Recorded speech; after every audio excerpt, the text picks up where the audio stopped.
Bharatiya Janata party Navi Mumbai जिल्ह्याच्या वतीने तसेच भाजपा नवी मुंबई जिल्हाध्यक्ष डॉक्टर राजेश पाटील यांच्या नेतृत्वाखाली काँग्रेस नेते तथा खासदार राहुल गांधी आणि काँग्रेसच्या खासदारांविरोधात धरणे प्रदर्शन नवी मुंबई येथील बेलापूर येथे करण्यात आले।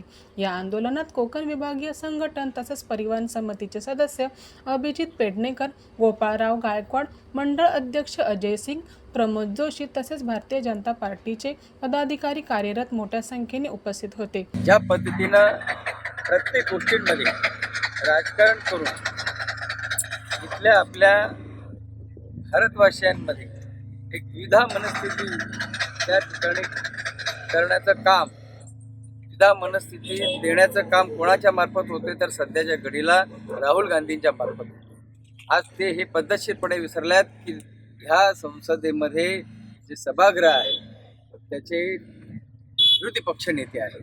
विरोधी पक्ष नेत्यांची गरिमा काय असते हे न समजण्या इतके ते दूध खुळे नाहीत, परंतु देशवासियांना वेगवेगळ्या पद्धतीनं त्या ठिकाणी कुठेतरी खोटे नॅरेटिव्ह पसरवून एक त्या ठिकाणी वातावरण बिघडवण्याचं काम त्यांच्या माध्यमातून त्या ठिकाणी होत आहे।